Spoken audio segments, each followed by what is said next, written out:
Tingginya kasus COVID-19 di Indonesia membuat laju PDB Indonesia kembali tersendat. Sejumlah lembaga keuangan internasional ramai-ramai memangkas proyeksi pertumbuhan ekonomi Indonesia di 2021. Nasib buruk ini tidak hanya dirasakan Indonesia saja. ADB mengatakan Asia Tenggara menjadi salah satu kawasan yang terdampak virus COVID-19 varian baru sehingga diproyeksikan laju ekonomi Asia Tenggara pada tahun 2021 hanya 4%. Angka ini turun dari proyeksi semula di 4,4%.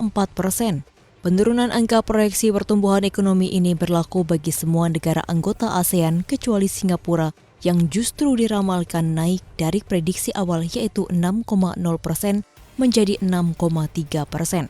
Adapun untuk Indonesia, ADB memangkas perkiraan laju PDB dari 4,5% menjadi 4,1% akibat lonjakan kasus COVID-19 gelombang kedua. Dan tak hanya ADB, Dana Moneter Internasional (IMF) juga telah memangkas proyeksi pertumbuhan ekonomi Indonesia untuk tahun 2021, yakni hanya 3,9%, turun dari perkiraan sebelumnya 4,3%.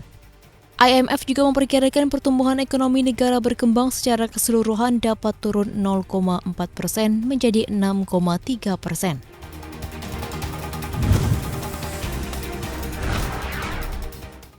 Bursa Efek Indonesia akhirnya memutuskan menghapus keanggotaan Kresna Sekuritas dengan mencabut surat persetujuan anggota bursa atau SPAB milik Kresna Sekuritas. Direktur Perdagangan Bursa Efek Indonesia, Laksono Widodo mengungkapkan, bursa resmi mencabut surat persetujuan anggota Bursa Kresna Sekuritas pada 28 Juli 2021. Keputusan itu diambil berdasarkan ketentuan Bursa Efek Indonesia tentang suspensi dan pencabutan persetujuan anggota bursa. Sebelumnya, otoritas bursa memberikan peringatan tertulis kepada Kresna Sekuritas pada 13 Agustus 2020 terkait pelaksanaan transaksi margin yang tidak sesuai dengan aturan.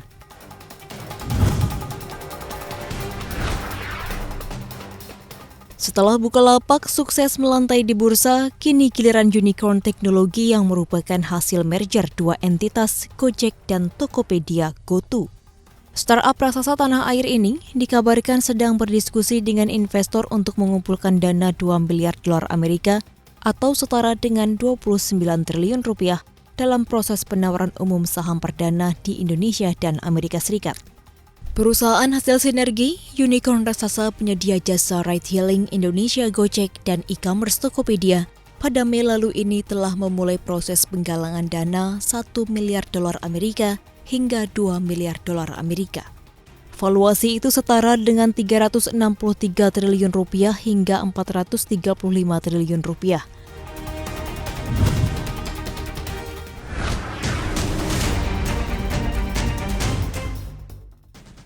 Harga saham Bank Jago atau Arto kembali mencetak rekor tertinggi sepanjang masa setelah melanjutkan kenaikan 5 hari beruntun. Pada penutupan perdagangan hari ini, harga saham Arto berhasil melesat 4,6% ke level harga 18.200 per saham. Transaksi juga tergolong ramai di angka 476 miliar rupiah. Saat ini kapitalisasi pasar Arto mencapai 252 triliun rupiah dan menjadikannya sebagai emiten dengan kapitalisasi pasar terbesar kelima di bursa dan melampaui bank buku 4 lainnya. Selama sepekan terakhir, Arto sudah melesat 19%, sedangkan dalam sebulan terakhir, harga saham bank digital ini sudah terbang 30%.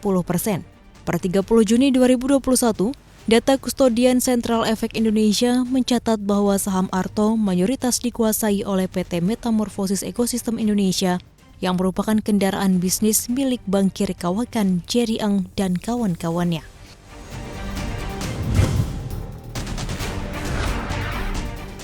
Induk usaha Google Alphabet mencatat pertumbuhan pendapatan 62% secara tahunan pada kuartal kedua tahun 2021 dengan kontributor utama pendapatan iklan Google yang juga melonjak 69% dari periode yang sama tahun lalu.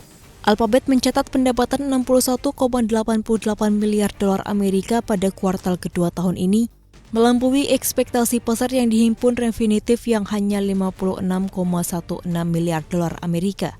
Sekitar 81% pendapatan Google disumbang oleh pendapatan iklan yang mencapai 50,44 miliar dolar Amerika Serikat. Kenaikan signifikan pada sisi pendapatan tersebut membuat laba bersih Alphabet melonjak 166% atau sekitar 2,7 kali lipat menjadi 18,5 miliar dolar Amerika Serikat. Saham Alphabet pun menguat 3,3% dalam perdagangan after hours di Bursa Amerika Serikat.